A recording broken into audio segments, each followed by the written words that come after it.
পুরো দুনিয়া থেকে যারা আফ্রিকায় ইনভেস্টমেন্ট করতে চায় তাদেরকে আমাদের ফানেল হয়ে যেতে হবে। বিগ আকারে করতে চাই, আমার $20 মিলিয়ন আছে, আমি কি করব? আমরা যখন প্রথমে এখানে আসছিলাম এখানে থাকার অবস্থা ছিল না। যেদিন প্রচন্ড বৃষ্টি হয়েছে সেদিন আমার হামিদকে বলতে হয়েছে ট্রাক্টর নিয়ে একদম ভেতরে যাও, পানি কোন দিক দিয়ে বের হয়ে যাচ্ছে, খুঁটি পুঁতে আসো। এমন ভাবে বাচ্চা হচ্ছে যে আসলে 400 মনে হচ্ছে যে আমার খুব তাড়াতাড়ি পূরণ হয়ে যাবে। যেমন আগে আমরা ছোটখাটো কোনো সমস্যা হলে রিয়াক্ট করতাম, তো আমাদের এখন লিগ্যাল স্ট্রাকচার পুরোপুরি ঠিকঠাক আছে, যে কোনো দেশ থেকে যে কেউ বিনিয়োগ করতে পারে। মানে যতদিন বলে না, যদি তাকে নসিবে, যতদিন নসিবে থাকে এই ঘরটা আপনি ভাঙবেন না, এটা রাখবেন। কারণ এটা আমি 8 মাস আগে এই এখানে শুয়েছিলাম। ফ্রেশি ফার্মের প্রথম স্থাপনা 200 মান স্থাপনা আমি এটাই পেয়েছিলাম। ফুল ডিজাইনের মধ্যে এক জায়গায় আছে যেখানে আমি সেসনা বিমান ল্যান্ড করাতে পারবো। এটা কি কোনো না কোনো ভাবে অ্যাগ্রো ট্যুরিজমের কোনো অংশ? বাংলাদেশ থেকে প্রায় কয়েক হাজার কিলোমিটার দূরে আফ্রিকার মানচিত্রে উগান্ডার বুকে গাড়া হয় এক স্বপ্নের কুটি, যে কুটির চারপাশে অসংখ্য গাছ, যে গাছের ছায়াতলে বাংলাদেশ থেকে 2 যুগেরও বেশি সময় ধরে উড়ে আসা এক 100 কোটি টাকার প্রজেক্ট, যেটার শুরু হয় আমার ঠিক পিছনটা থেকে। বন্ধুরা, আমি এখন দ্বিতীয়বারের মতো আছি আফ্রিকার উগান্ডার ফ্রেশি ফার্মে। যেই ফ্রেশি ফার্মে আমি এসেছিলাম আজ থেকে প্রায় 7-8 মাস আগে, দেখেছিলাম কিভাবে তাদের যাত্রাটা শুরু করেছিল। আমার পিছনে থাকা এই সেই হাট হাউস বা কুড়েঘর, যেটাতে কোনো দেয়াল নেই, আছে শুধু ছাউনি। এই ছাউনির নিচে বসে আপনাদেরকে আমি প্রথমবারের মতো এই ফ্রেশি ফার্মটা ভিজিট করিয়েছিলাম। কিন্তু আজকের এই ফ্রেশি ফার্মকে আপনারা নতুন রূপে দেখতে আর নতুনভাবে জানতে বাধ্য হবেন। আমার চারপাশে দেখতে পাচ্ছেন কত কত কিছু চেঞ্জ এখানে এসেছে, নতুন নতুন কত রূপ এখানে দেখা যাচ্ছে তাদের পরিকল্পনার বাস্তবায়ন হওয়ার রাস্তার অনেকগুলো আঁকাবাঁকা মোড়। বন্ধুরা, আমি আজকের এই ব্লগটাতে ঘুরেছি তাদের এই স্বপ্ন এবং পরিকল্পনা দুটোই বাস্তবায়িত হওয়ার প্রতিটা আঁকাবাঁকা মোড়।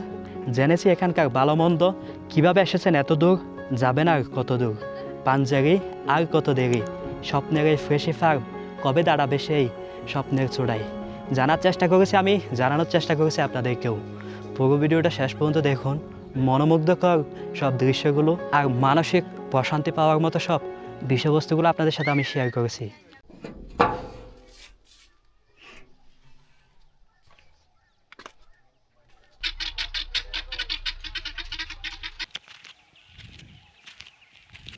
Let's introduce with you Hamidullah ভাই।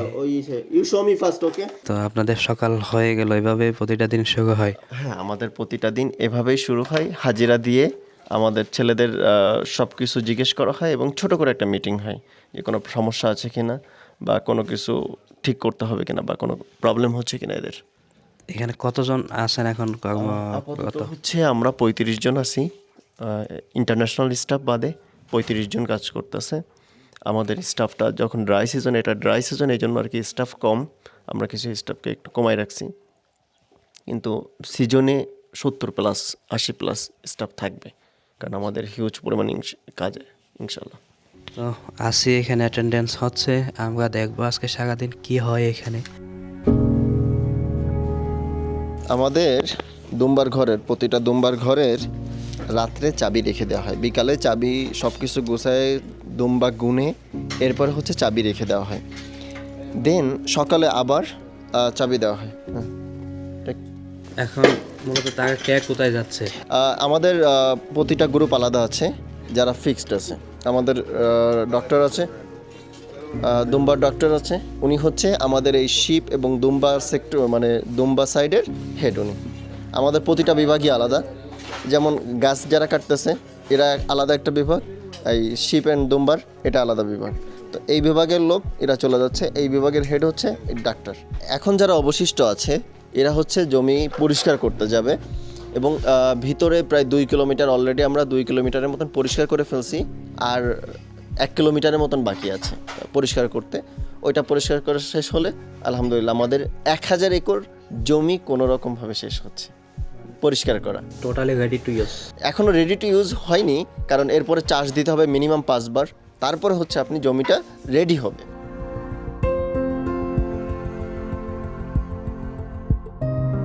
এভাবেই প্রতিটা দিন শুরু হচ্ছে এখানে। জাহিদ ভাইয়ের বাচ্চারাও আসছে।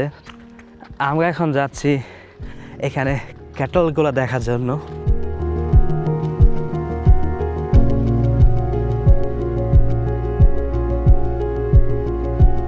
What's the problem? The problem I have here is I'm want to deworm these animals and giving them some multivitamin to boost their appetite and their body immunity and faster growth. That's why I want to inject them these drugs. 444টা দুম্বা আছে, এর মধ্যে হচ্ছে 60+ বাচ্চা আমাদের এখানে হয়েছে। আমরা হচ্ছে শুরু করছিলাম হচ্ছে প্রথমে 2টা দুম্বা দিয়ে, সেটা হচ্ছে তাও আমার ভালোভাবে মনে আছে, আমরা কুরবানির সময় কুরবানির গরু কিনতে গেছিলাম, তখন হচ্ছে 2টা দুম্বা কিনা হয়েছিল এবং সেই 2টা দুম্বা আলহামদুলিল্লাহ বাচ্চা দিছে এখানে 2বার। আমাদের একটা হচ্ছে 2বার বাচ্চা দিছে, একটা হচ্ছে 1বার বাচ্চা দিছে। আমাদের 2টো শেড, এই শেডে হচ্ছে এটা হচ্ছে কোয়ারেন্টাইন শেষ করে এরপরে হচ্ছে ভ্যাকসিন কমপ্লিট করে এইখানে রাখা। এই শেডে হচ্ছে আপনার 340টা। আর আরেকটা শেডে যেটা কোয়ারেন্টাইন শেড, যেটাতে হচ্ছে আমরা নতুন দুম্বা নিয়ে আসি, ওইটাতে আছে হচ্ছে আপনার 104টা। এই শেডটা হচ্ছে আপনার 400 দুম্বার জন্য করা, কিন্তু এমনভাবে বাচ্চা হচ্ছে যে আসলে 400 মনে হচ্ছে যে আমার খুব তাড়াতাড়ি পূরণ হয়ে যাবে, যাতে করে এই শেডে মনে হয় না আমরা নতুন করে ঢোকাবো, আমরা নতুন একটা শেড করব ইনশাল্লাহ খুব তাড়াতাড়ি করে, ওইখানে আর কি আমরা ওটা শিফট করব। আর একটা ব্যাপার হচ্ছে এই যে খালি স্পেসটা যেখানে এখন দুম্বা আছে, এইখানে হচ্ছে আপনার রাতে গরু রাখা যাবে এবং আমাদের 4টা গরু আছে। এই 4টা গরু এই যে রাতে এখানে থাকে। দুম্বা হচ্ছে শীতটা কম পছন্দ করে, যাতে করে আমরা বের হয়ে হচ্ছে 9টার সময়।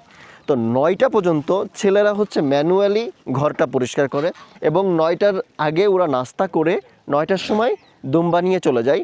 ওদের 5 জনের একটা টিম আছে এই 340 পিসের জন্য। এই 5 জন হচ্ছে এক সাইডে যায়, ঘাস খাওয়াতে নিয়ে যায়, লাঞ্চ পর্যন্ত 1টা পর্যন্ত থাকে। 1টার সময় ওরা ব্যাক করে, দুম্বা রেস্ট নেয় 1 ঘন্টা, এরপরে আবার বের হয়ে যায়। এবং সকালে যখন দুম্বা বের করছে তখন দুম্বা গুনে বের করছে, আবার যখন বিকালে আসবে তখন আবার দুম্বা গুনে আমাকে রিপোর্ট করে তারপরে এদের কাজ শেষ হবে। এবং দুম্বা একটা যাবে ডাইন সাইড থেকে আর একটা যাবে বাম সাইড থেকে, যেটা কোয়ারেন্টাইন সেটা বাম সাইড থেকে ঘুরে যাবে। 2টো দুম্বা 2 সাইড থেকে ঘুরে যাবে এবং গরু যাবে হচ্ছে ডাইন সাইড থেকে, যেগুলা ভ্যাকসিনেশন সব কিছু কমপ্লিট করা আছে।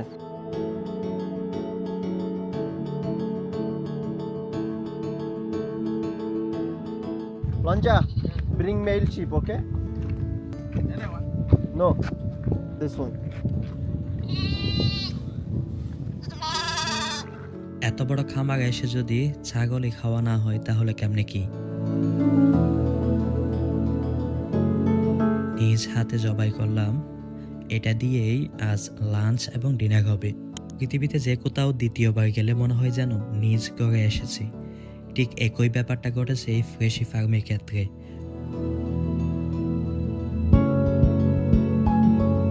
আমরা এই ফ্রেশি ফার্ম নিয়ে অনেক কিছু জেনেছি দ্বিতীয়বারের মতো এই ট্যুরের মধ্যে।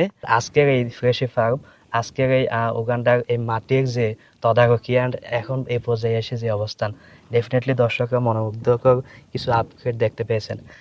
জাহিদ ভাই এসে জয়েন হলেন, উনি খুব ব্যস্ততার মধ্যে দিয়েও আসলেন। কিন্তু আমি একজন সাধারণ দর্শক হিসেবে আমি আপনাকে যখন থেকে চিনে আসতেছি আর যখন থেকে দেখে আসতেছি এই উগান্ডা ফ্রেশি ফার্মের আপনার ফিউচার প্ল্যানগুলোই শুনে আসতেছিলাম। অ্যান্ড লাখো দর্শক, বাংলাদেশের লাখো উদ্যোক্তা যারা আপনার কাছ থেকে অনেক কিছু আশাবাদী, আবার তারা সকলে আপনার ফিউচার প্ল্যানগুলো শুনে আসতেছে। ইতিমধ্যে আপনি প্রায় বছরের চেয়েও বেশি সময় পাস করেছেন মেবি এই উগান্ডায়। আমি আসছি 1 বছর, জমিটা পাইছি আমরা এপ্রিলে কাজ শুরু করছি। মানে এখানে 8 মাস ধরে আমরা এখানে কাজ করতেছি। 8 মাস। এই 8 মাসের মধ্যে আপনি কাইন্ডলি কিছু বিষয় হাইলাইট করবেন যেগুলো মনে হচ্ছে মানে আপনি মনে করেন যে এই 8 মাসের মধ্যে খুবই খুবই প্রোগ্রেস হচ্ছে, এরকম দৃশ্যমান প্রোগ্রেস গুলো আপনি কোন কোন বিষয়গুলো হাইলাইট করতে চান এখানে? প্রথম একটা বিষয় সেটা হচ্ছে যে জমিটা থাকার যোগ্য করে তোলা। আমরা যখন প্রথম এখানে আসছিলাম এখানে থাকার অবস্থা ছিল না, রাস্তায় ছিল না। এখন ধরো আমাদের তো এখন একটা লরি ঢুকে যাবে এখানে। খুব ইম্পর্টেন্ট একটা বিষয় সেটা হচ্ছে আমরা বিগ ইনভেস্টমেন্ট করার আগে, যেমন ধরো আমরা পুকুর করছি একটা, এখন 1.5 একর একটা পুকুর খোঁড়া হয়েছে, পুকুরে এখন পানি আসে নাই। সো পুকুরটা আমরা যদি ধরি 500 একর পুকুর করব, আমাদের এখানে টার্গেট হচ্ছে সব মিলে প্রতি 1000 একরের জন্য 100 একর আমরা ডেডিকেটেড রাখবো পুকুরের পারপাস। পুকুরে মাছ চাষ হবে কিনা এটা তো আগে নিশ্চিত হইতে হবে। আমরা যদি 1000 একর পুকুর খুঁড়তে যেখানে 15 কোটি টাকা খরচ হবে, 15 কোটি টাকা ব্যয় করার আগে 5 লাখ টাকা ব্যয় করে আগে পরীক্ষা করে নিশ্চিত হওয়া দরকার যে ওখানে মাছ চাষ হবে। মাছ চাষ হবে বোঝার পরে, প্রমাণিত হওয়ার পরে 15 কোটি টাকা ইনভেস্ট করতে হবে। যেমন ধরো আমাদের এখন এখানে দুম্বা আছে মোটামুটি 450 প্লাস।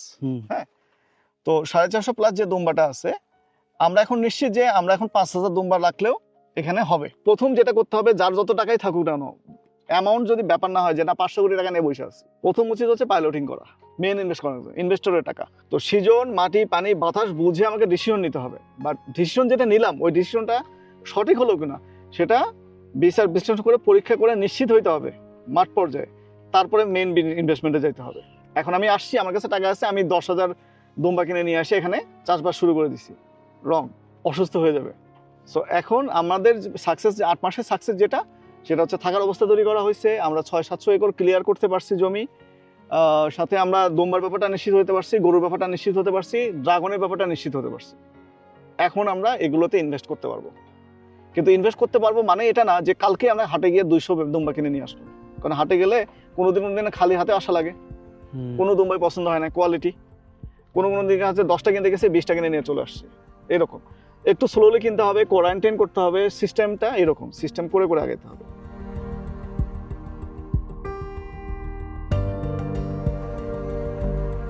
হ্যাঁ, এখানে দেখতে পাচ্ছেন আমরা বেড আকারের কিছু সবজি লাগানোর জন্য কিছু জায়গা রেডি করছি। এই জায়গাটা হচ্ছে মোটামুটি আমরা 2 একরের মতন রেডি করছি। এখানে আমরা ইনশাল্লাহ আশা করি আমরা সবজি চাষ করব। আর এই পাশে হচ্ছে আমাদের গ্রিন গ্রাম লাগানো হয়েছিল। গ্রিন গ্রাম মানে যেটা মুগ ডাল? হ্যাঁ, মুগ ডাল। হ্যাঁ, বাংলাদেশের ভাষায় যদি বলি তাহলে মুগ ডাল। এটা কি পাকা না কাঁচা? না, এখন এটা মোটামুটি রেডি হয়ে গেছে। এখানে আমরা লাগাইছিলাম মোটামুটি 4 একর লাগাইছিলাম, এবং আলহামদুলিল্লাহ ভালো, মোটামুটি খারাপ না, ভালো ফলন পাইছি। কারণ এখন হচ্ছে ড্রাই সিজন, যার কারণে এখন যে আমরা যে ছিঁড়ে ফেলাইছি আবার হইতো এটা যদি পানি পাইতো। এখন যেহেতু ড্রাই সিজন, এখন দেখেন আস্তে আস্তে এইগুলো কিন্তু শুকাই যাইতেছে। আমরা এখানকার জমি পাইছি একদম ভার্জিন ল্যান্ড। এইখানে আমাদের পানি নিষ্কাশন ব্যবস্থা প্রপারলি ডিজাইন করতে হবে। সেই ডিজাইনটা কোত্থেকে করতে হবে, যেমন আমাদের যখন যেদিন প্রচণ্ড বৃষ্টি হয়েছে, সেদিন আমার হামিদকে বলতে হয়েছে ট্রাক্টর নিয়ে একদম ভেতরে যাও, পানি কোন দিক দিয়ে বের হয়ে যাচ্ছে খুঁটি পুঁতে আসো। মানে বর্ষা হয়েছে, আমরা ঘরে বসে থাকতে পারি না, আমাদেরকে ভেতরে যাইতে হয়েছে, এবং ওইখান থেকে আমাদেরকে খুঁটি পুঁতে রেখে আসতে বলছে যে পানি কোন দিক দিয়ে বেরোচ্ছে, ওই দিক দিয়ে আমরা বড় খালটা করব। এখানে আমাদের খাল কাটার কাজ চলতেছে। আমাদের বাউন্ডারি এখান থেকে এখানে 10 ফিট খাল, এরপরে মাটিটা আমরা 20 ফিটে ফেলতেছি। তো পুরো প্রজেক্টের আমাদের 5000 একর পুরো প্রজেক্টের এই পাশ দিয়ে আমাদের ওই পাশে 20 ফিট জায়গা ছেড়ে দিয়ে এই পাশে 10 ফিট আমরা খাল খনন করতেছি, যাতে বাইরের পানিটা ভেতরে না আসে। ওই পাশে যে পানি আমরা মাটিটা ফেলতেছি, এটা আমরা পরে সমান করে ওটা রাস্তা বানায় ফেলবো। পুরো প্রজেক্টে 4 পাশ দিয়ে রাস্তা হবে, ভেতরের অংশে খাল হবে। এতে যেটা হবে, বাইরের পানি যেটা আছে সেটা আমাদের এখানে আসবে না, আর আমাদের যেটা পানি আছে সেটা খালে চলে যাবে। সো এখানে ভেতরে মরত রিভার নামে আমাদের জায়গার মাঝখান দিয়ে সম্ভবত একটা নদী গেছে, সব সময় ওটা শুকনোই থাকে, শুধু পাহাড়ি ঢল আসলে তখন পানিতে নিষ্কাশন হয় আর কি। সো পানি নিষ্কাশনের জন্য আমরা এটা করতেছি, এবং এটা থেকে আমরা পরবর্তীতে পানিও পাবো, প্রচুর মাছও পাবো। যে এই খাল মাঝখান দিয়ে আমরা খাল করব, যাতে ওই পানিটা আমরা আমাদের যে লেকগুলো করব বড় বড়, সেখানে পানিটা ভরাট করতে পারি, পানিটা নিতে পারি, এবং সেখান থেকে পানিটা আবার বের করে দিতে পারি। সো এটা পুরোটা একটা মেগা প্ল্যান। এই প্ল্যানের পুরোটা দিয়ে, এই খাল খনন দিয়ে, এটা দিয়ে আমাদের পানি নিষ্কাশন এবং পানি নিয়ন্ত্রণের যে জায়গাটা কাজটা করা দরকার সেটা আমরা করব। খাল খনন, রাস্তা তৈরি, পুরো প্রজেক্টটাকে এভাবে ডিজাইন না করলে আমরা আসলে এটাকে ম্যানেজ করতে পারবো না। সো এই জন্য এই খালে কাজ চলতেছে। আমাদের 2টো এক্সকেভেটর কাজ করতেছে। ছোট, এটা 3 টন এক্সকেভেটর, এটা আমাদের চারপাশে খালটা খনন করবে। আর ছোট এক্সকেভেটর ওটা যেটা করতেছে, মাঝখান থেকে 2 ফিট বাই 3 ফিট গভীর করে গর্ত করে নালা করে দিচ্ছে, যে নালাটা আবার এই ট্রেনের সাথে, এই খালের সাথে কানেক্টেড হবে।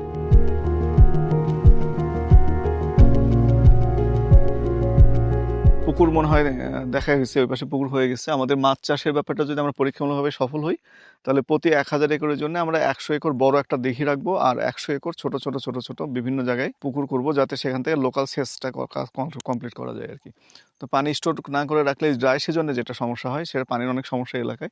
তো আমরা এই পানি স্টোর করে রেখে এই ড্রাই সিজনে এই পানিগুলো কাজে লাগাবো আর কি। তারপর বর্ষা সিজন যখন চলে আসবে, আমরা পুকুরে মাছ ছাড়বো। আগামী 7-8 মাস বা 1 বছর আমরা মাছ চাষের ব্যাপারটা রেজাল্ট দেখবো। হ্যাঁ, রেজাল্ট পজিটিভ, প্রফিট হচ্ছে। তারপরে আগামী বছর মানে 2026 শেষের দিকে অথবা 27-এর প্রথম দিকে আমরা বড় এক্সকেভেটর কিনে ফাইনাল এখানকার কাজটা শুরু করব। এর কাজটা দেখো, একদম নিখুঁত কাজ। ড্রেন কাটছে দেখো কি সুন্দর করে, দেখো একদম এক লাইনে সুন্দর করে করা, স্ট্রেট লাইন। এই জায়গাটা মানে 4 ফিট 5 ফিট উঁচু জঙ্গলের মতো ছিল আর কি। একবার তো আমি এই পাশে এসে হারায় গেছিলাম, এই পাশে একবার ওই পাশে একবার। এখন একটা অ্যাক্সেসেবল অবস্থা তৈরি হয়েছে, 2 বছর পরে যখন এদিকে রাস্তা তৈরি হয়ে যাবে চারপাশ দিয়ে, তখন আসলে বিশ্বাস করা কঠিন হবে যে কি জায়গা কি হয়েছে। এখন মাছের ব্যাপারটা কনফার্ম হলে মাছ, গরু, দুম্বা এবং সামনে ড্রাগন তো হবে। ড্রাগন আমরা কাটিং বাংলাদেশ থেকে আনাবো, প্ল্যান আছে। এখানে কাটিংয়ের দাম অনেক বেশি, 500-600 টাকা পার পিস। সো বাংলাদেশ থেকে আনার প্ল্যান, সামনে বর্ষার আগে আমরা ওটা নিয়ে এসে চারা তৈরি করে নিব আর কি। সেইভাবে আসলে একটা একটা করে কনফার্ম হয়ে হয়ে আগাতে হচ্ছে আর কি। পুরোটা হয়ে যাওয়ার পরে উপরে যখন ড্রোন ভিউ দেখা যাবে তখন আসলে কেমন দেখাবে এটা আসলে ভাবলে খুব ভালো লাগে।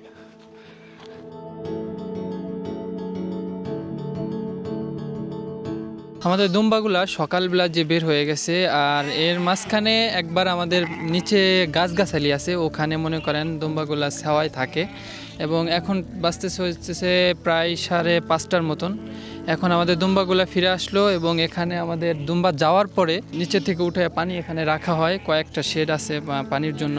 সারাদিন ঘাস খাওয়ার কারণে ওরা খুব পেপারসার্থ থাকে, যার কারণে এখানে আসার পরে মানে সবাই দৌড়ে আসে, ওরা তাড়াতাড়ি দৌড়ে আসে সবাই আর কি এখানে পানি খায়।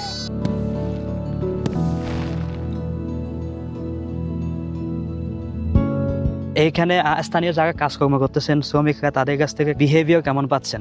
আসলে আমরাও শিখতেছি। হুম। হ্যাঁ, যেমন আগে আমরা ছোটখাটো কোনো সমস্যা হলে রিয়াক্ট করতাম, এখন যেটা বুঝতেছি আসলে রিয়াক্ট করার কিছু নাই, কাউন্সিলিং করে সেটা সমাধান করা যায়। এটা আমাদের জন্য একটা লার্নিং। তো যেটা বলতে চাচ্ছিলাম, এমন পুরনো বলা যায় প্রায় 2 যুগেরও বেশি পুরনো একটা স্বপ্ন বাস্তবায়নের পথে নিশ্চয়ই অনেক স্ট্রাগলগুলো আপনি এখানে ফেস করতেছেন রানিং, বা করতে হবে হয়তো আরো সামনে। লোকালদের কাছ থেকে বা এই দেশের গভর্নমেন্টের পক্ষ থেকে কী ধরনের সাপোর্ট বা মোটিভেশন বা ডিমোটিভেশন আপনি পাচ্ছেন? গভর্নমেন্টের কাছে তো আসলে গভর্নমেন্ট আমাদেরকে কি করতে পারে, লিগ্যাল ডকুমেন্টস গুলো বানায় দিতে পারে। মানে এই লাইসেন্স বা এগুলো তো লাইসেন্স আমরা নিয়েই কাজ করতে হয়, সেই লাইসেন্স গুলো তো নেওয়া হয়েছে আর কি, এগুলোর ভালো সাপোর্ট পাচ্ছি।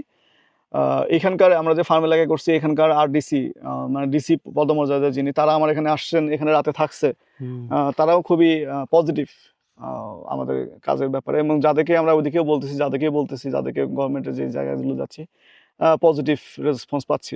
কমিউনিটির লোকাল সাপোর্ট, লোকাল মানুষজন তো আসলে প্রথমে বুঝে উঠতে পারে না যে ফাইনালি কি হবে বা ইয়ে হবে। সো তারা কনফিউজড, আবার পজিটিভ, বাধা তো নাই। আজ থেকে 7-8 মাস আগে যেমনটা বলছিলেন, ওরা এখনো বুঝতেছে না কি হচ্ছে না হচ্ছে, বাট এখন দেখতেছে কি হচ্ছে, ওটা তারা দেখতেছে না, দেখতেছে তাদের এলাকার মানুষ এখানে চাকরি পাচ্ছে। হ্যাঁ, আমরা একটা সম্মানজনক অবস্থায় চলে আসছি, অলরেডি চলে আসছি। এই যে মানুষগুলো যে এখানে চাকরি পাচ্ছে বা স্থানীয়দের যে একটা কর্মসংস্থান, এটা হওয়ার কারণে তারা বললো যে from now we are knowing that place Freshi Farm, we are knowing as Bangladesh. So we know Bangladesh is there. তারা বলতে চাচ্ছে বাংলাদেশ হচ্ছে ওখানে। একজনের বাড়িতে গিয়েছিলাম, তাদেরকে বললাম যে তুমি ডু ইউ নো বাংলাদেশ? বলো যে yeah I know, where is Bangladesh? সে আমাকে ওদিকে দেখা যাচ্ছে। মানে এই যে এলাকা, এই এলাকাটা বাংলাদেশ নামে চিনতেছে। আমার একটা পার্সোনাল রিকোয়েস্ট থাকবে, মানে যতদিন বলো না, যদি তাকে যতদিন নসিবে থাকে, এই ঘরটা আপনি ভাঙবেন না, এটা রাখবেন। কারণ এটা আমি 8 মাস আগে এই ফ্রেশি ফার্মের প্রথম স্থাপনা, দৃশ্যমান স্থাপনা আমি এটাই পেয়েছিলাম। এন্ড এটা অ্যাটলিস্ট যতদিন থাকে এইভাবে, মানে না, এটা তো একটু মেরামত করা হয়েছে, আমরা দরকার হলে এটাকে আরো সুন্দর করে বানায় রাখবো। আমার একটা পার্সোনাল কমেন্ট আর কি অ্যাড করলাম যে এই ঘরটা আপনি রাখবেন এনি হাউ।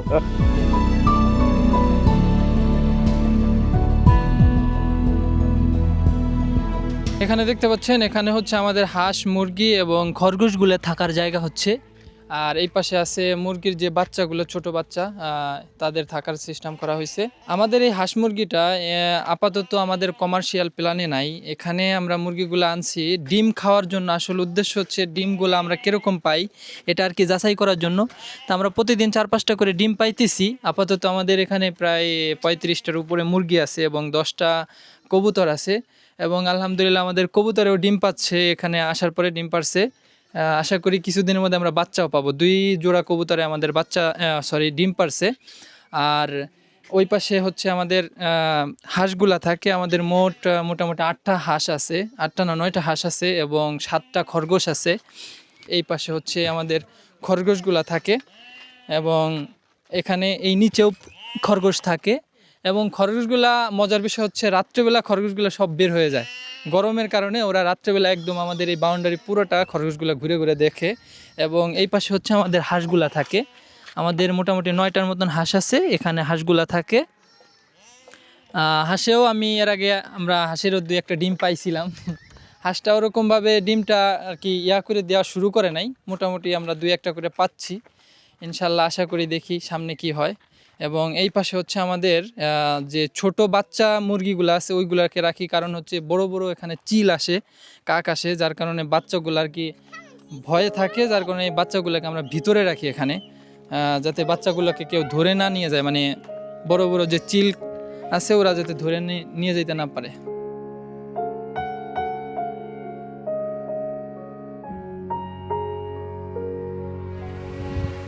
বৃষ্টি হচ্ছে এখন হঠাৎ।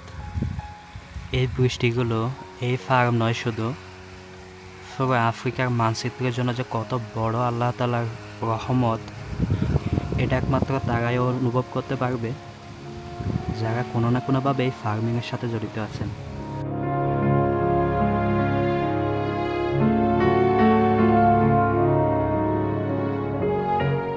আজ সবাই খুশি, মাসের 1 তারিখ, সবাই তার মাসিক পারিশ্রমিক পাচ্ছে। এভাবেই শেষ হয় তাদের প্রতিটা মাস, আর শুরু হয় সূর্যোদয়ের সাথে নতুন একটা দিন।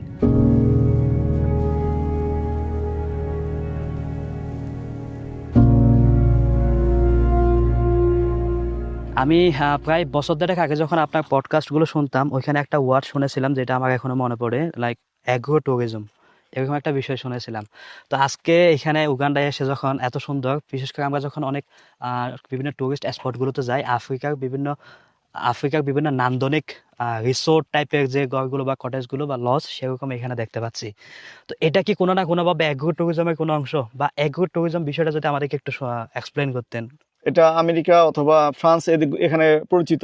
একটা টিকিট কাটে ঢোকে, হ্যাঁ, ফসল তোলে, যত দরকার খায়, আবার যাওয়ার সময় নিয়ে যায়। হুম, সো বাংলাদেশে অ্যাগ্রো ট্যুরিজম বলতে আমার জানা মতে বাণিজ্যিক কোনো এগ্রিকালচার ফার্মের সাথে ট্যুরিজম আছে এরকম আমার জানা নাই। আচ্ছা, রিসোর্ট আছে, কিন্তু সেগুলো আছে অলংকারিক কিছু, হয়তো মানে ওই বাগানের ভিতরে হয়তো 10টা ড্রাগন গাছ লাগা রাখছে, অল্প কিছু রেখে রাখছে, এরকম আর কি। কমার্শিয়াল এগ্রিকালচারের সাথে, এগ্রো ফার্মের সাথে ওইখানে রিসোর্ট আছে এরকম নাই, আমাদেরটা আছে। এখানে আমরা সেটা করছি যে আমাদের এখানে এমনিতে বাংলাদেশ থেকে একটা মানুষ বেড়াতে আসে। এখন বাংলাদেশ থেকে একটা লোক বেড়াতে আসবে, তার কাছ থেকে যে আসলে আমি এখানকার রুম ভাড়া নিব, এটা কেমন ব্যাপার? হ্যাঁ, তারা তো গেস্ট। তো বাংলাদেশ থেকে যারা আসবে তারা আমাদের গেস্ট, 3-4 দিন 5 দিন থাকবে, খাবে, কোনো সমস্যা নাই। তবে ফিউচার যেটা দেখা যাচ্ছে যে আমাদের আরেকটা রিসোর্টে আমরা জায়গা নিচ্ছি, তুমি জানো মনে হয়, সেটা হচ্ছে যে পাকওয়াস মার্সিসন্স ন্যাশনাল পার্কের পাশে আমরা 6.5 একর জায়গা নিচ্ছি। এটা কি উগান্ডাতেই? মার্সিল ন্যাশনাল পার্ক হচ্ছে উগান্ডার টপ ডেস্টিনেশন। বছরে 2 লাখ ইউরোপিয়ান টুরিস্ট আসে। দলিলটা এই মাসে পেয়ে যাব, এবং আগামী মাসে অলরেডি আমি জমি সমান করার জন্য গ্রেডার যা লাগে এগুলো আমি ঠিক করে আসছি গতকাল বাসাও ঠিক করে আসছি। আমি সরাসরি বাসা ছেড়ে আমরা ওখানে শিফট হয়ে যাচ্ছি। সো ওইখানে আমরা কাজ শুরু করে যাবো। ওইটা হবে সিরিয়াস একটা রিসোর্ট। তো ওখানে ইউরোপিয়ান যারা টুরিস্ট আসবে তাদেরকে আমরা হয়তো বলতে পারি যে ঠিক আছে, আমাদের অ্যাগ্রো রিসোর্ট আছে, তুমি চাই বেড়ায় যেতে পারো। তো আমি চাচ্ছি যে আমাদের এখানে তো শুধু বাংলাদেশিরা ইনভেস্ট করতেছে, আমাদের লিগ্যাল স্ট্রাকচারটা ঠিকঠাক আছে কিনা। সো আমাদের এখন লিগ্যাল স্ট্রাকচার পুরোপুরি ঠিকঠাক আছে, যে কোনো দেশ থেকে যে কেউ বিনিয়োগ করতে পারে, এবং বাংলাদেশ এখানকার উগান্ডা সরকারের রেজিস্ট্রি করা, নোটারি করা, আমাদের লিগ্যাল অ্যাডভাইজারের সিগনেচার করা, আমরা এগ্রিমেন্ট পেপার দিয়ে দিব, ওইটা আমরা ডান। বিদেশিরা যাতে বিনিয়োগ করতে পারে সেটার জন্য যে লিগ্যাল স্ট্রাকচার, সেটা আমাদের রেডি হয়ে গেছে। সো তারা আমাদের হয়তো ওইখানকার ন্যাশনাল পার্কের ওখানে আসবে, ওদেরকে আমরা ওদের কমপ্লিমেন্টারি এখানে হয়তো একটা ট্যুরিজমের ব্যবস্থা করে দিব আর কি। তারা আসবে, দুম্বা চড়াবে, করাবে, এবং আমাদের একটা এক্সপিরিয়েন্স নিয়ে যাবে।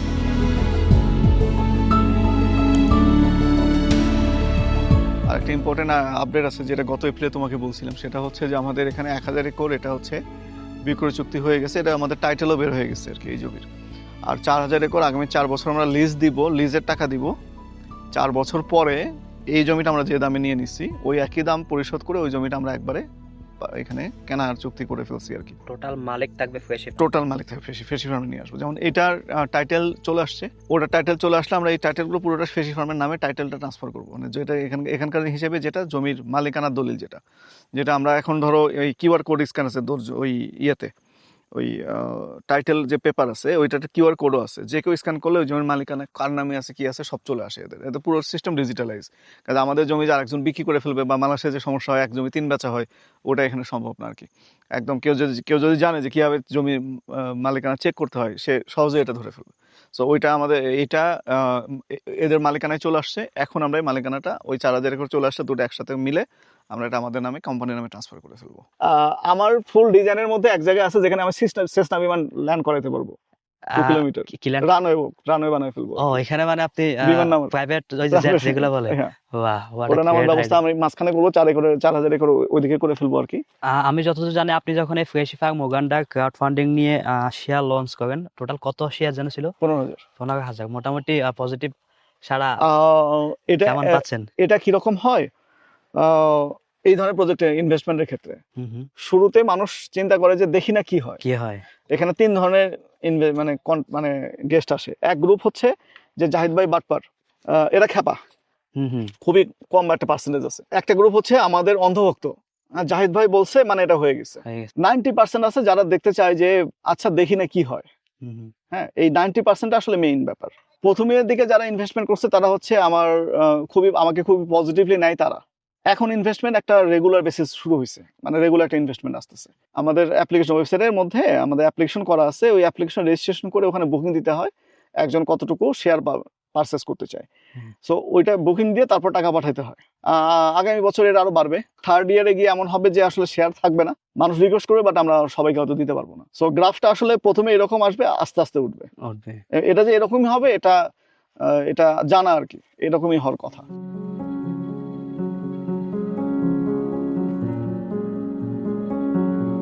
আগামী 6 মাসের মধ্যে এখানে কি কি মানে কি প্রোগ্রেস গুলো আপনি ভাবতেছেন আগামী 6 মাসের মধ্যে? লাইক কি পরিমাণ ছাগল, দুম্বা বা গরু? আমাদের দুম্বা 2000 হয়ে যাবে 6 মাসে। গরু আমরা 6 মাসে তো 500 থেকে 700 গরু হয়ে যাবে। র্যান্ডমলি বাড়ানো যাবে না, একেবারে ধুম করে বাড়ায় ফেললে ওটা আমাদের জন্য ম্যানেজমেন্টেও প্রবলেম আছে। মানে প্রবলেম হচ্ছে যে একটা জিনিস করলেই হবে না, সেটা ম্যানেজ করাটা ইম্পর্টেন্ট। 200 একর আমাদের ধান লাগানোর ইচ্ছা ভিতরে, আর 5 একরের মতো আমরা ড্রাগন লাগাই ফেলবো। ধান তো এখন একবার লাগানি মেবি না? না, ভিতরে লাগানো হয়েছে। আচ্ছা আমরা ভাবছিলাম যে এর মধ্যে বৃষ্টি হবে, কিন্তু ধান শুকায় যাচ্ছে আচ্ছা। ড্রাই সিজনের কারণে। বাট বুঝে ফেলছি ধান খুব ভালো হবে। সো আমাদের জাস্ট হচ্ছে নেক্সট এপ্রিলে আমরা 200 একর লাগানোর কাজ শুরু করবো আর কি। সো আগামী মার্চ এপ্রিলে আমাদের এখানকার মানে বর্ষা সিজনটা শুরু হবে। এর আগে আমাদের প্রচুর কাজ। তো মোটামুটি এই 1000 একরের মধ্যে যে ট্রায়াল প্রজেক্টটা আপনারা আগাচ্ছেন, এন্ড এটা শেষ হইতে সবকিছু ডিসাইড করে ফেলছেন যে এটা এমন হয় আমরা এগুলাই করব, বাকি 4000 একর, এটা আনুমানিক কতদিন পর গিয়ে হইতে পারে? আগামী বছর পুরো বছরটাই লাগবে আসলে, একদম 26 সাল, ফাইনাল বুঝুন। হ্যাঁ, 26 সাল, পুরোটা লাগবে। 27 সাল থেকে আপনারা বলতে পারেন যে মানে কোনো প্ল্যান ফাইনাল যে এক্স্যাক্টলি আমরা এই ফসলগুলো করব, এইভাবে করব, এই করব। সো আগামী বছর আমাদের যাবে হচ্ছে আগামী বছর তারপরের বছর মেইনলি আমাদের যাবে হচ্ছে ট্যুরিজমের জন্য জায়গাগুলো আমরা নিতে চাই, সেই জায়গাগুলো নিয়ে ফেলা। সো আমাদের এদিকে যে আমাদের আফ্রিকান ড্রিমস ওয়েবসাইট আছে, এটা তো অলরেডি র্যাঙ্কে চলে আসছে, বিফ র্যাঙ্কে চলে আসছে। আমি তোমাদের বলছিলাম আগে যে ওয়েবসাইটে চলছে। তো এখন beef industry in Uganda, beef farming in Uganda, তারপরে লিথিয়াম, তারপরে mining in Ethiopia, then top agriculture companies in Uganda অথবা top agriculture business in Zimbabwe, আর মানে এই কিওয়ার্ডস গুলো আপনাদের র্যাঙ্কিং আছে অলরেডি র্যাঙ্কিং চলে আসছে। সো বিভিন্ন কিওয়ার্ডে রেগুলার র্যাঙ্কিং চলে আসতেছে। এমন হচ্ছে যে ধরো আমার তো এসইওতে অনেক দিনের ক্যারিয়ার, 18 বছর কাজ করছি। সো এখন দেখা যাচ্ছে কোনো একটা আর্টিকেল পাবলিশ করলে সেটা আমাদের 18 ঘন্টা 20 ঘন্টার মধ্যে র্যাঙ্কে চলে আসতেছে। এটা আমরা নিজেরাই অবাক, কিন্তু আমাদের ডেইলি 3টা করে আর্টিকেল পাবলিশ হচ্ছে এবং এটা ধারাবাহিকভাবে হচ্ছে। আমাদের আগামী 2 বছরের আর্টিকেল হাতে আছে, লেখা স্টোর অলরেডি হাতে আছে। সো আগামী ডেইলি 3টা করে আর্টিকেল আমরা পাবলিশ করতে পারবো, করলে আমাদের আগামী 2 বছর টানা পাবলিশ করতে পারবো। এরকম আর্টিকেল অলরেডি আমাদের হাতে স্টোর করা আছে। এর বাইরে আমরা একটা ব্যাকআপ তৈরি করতেছি, যেটা হচ্ছে পুরো দুনিয়া থেকে যারা আফ্রিকায় ইনভেস্টমেন্ট করতে চায় তাদেরকে আমাদের ফানেল হয়ে যেতে হবে। আমাদের টার্গেট আছে 3 বছর পর আমাদের ওয়েবসাইটে মোটামুটি প্রায় 2,500 থেকে 3,000 আর্টিকেল থাকবে। সো এই আর্টিকেলগুলো এমনভাবে টার্গেট করা যে যাতে যে কেউ আফ্রিকাতে ইনভেস্টমেন্ট করতে চায় তারা আমাদের ওয়েবসাইট থ্রুতে যেতে হবে, এবং এখান থেকে ফিনটেক কোম্পানি করা যেতে পারে, যে অথবা অ্যাসেট ম্যানেজমেন্ট কোম্পানি করা যেতে পারে। সো ওটা আমাদের আরেকটা ব্যাকআপ আমরা তৈরি করতেছি, যেটা টোটালি ডিজিটাল বেস, যেটা পেছনে আমাদের প্রায় 17 জনের একটা টিম কাজ করতেছে, খুবই ডেডিকেটেড। এবং এই টিমটাকে আমার ইচ্ছা আছে যে এদেরকে হয়তো আমি নাইরোবি অথবা কিগালি অথবা দারুসালাম এই কোনো একটা জায়গায় পুরো টিমটাকে বাংলাদেশে নিয়ে এসে ওখানে সেটেল করবো।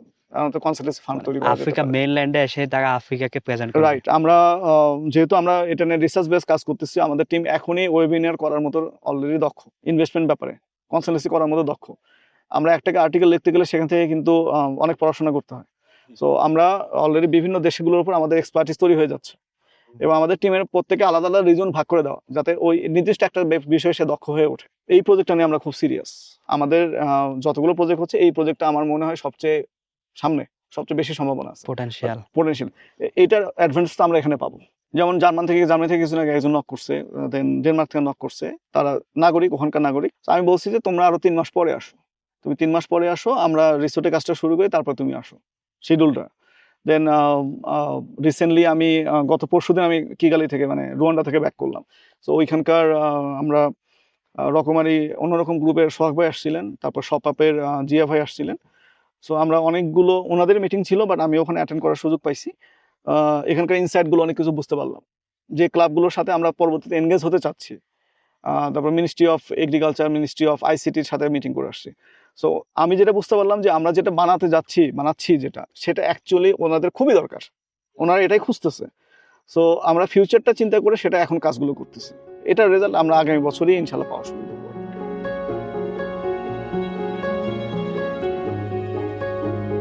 এগ্রিকালচার ইনভেস্টমেন্ট করলে কি রেজাল্ট আসবে 3 বছর পর যদি কেউ জিজ্ঞেস করে আমাদেরকে যে ঠিক আছে আমি নেদারল্যান্ডসের নাগরিক, অথবা আমি নিউজিল্যান্ডে থেকে আসছি, অথবা আমি জার্মান নাগরিক, আমি আফ্রিকাতে একটা ইনভেস্টমেন্ট করতে চাই, এগ্রিকালচার করতে চাই, বিগ আকারে করতে চাই, আমার $20 মিলিয়ন আছে, আমি কি করব?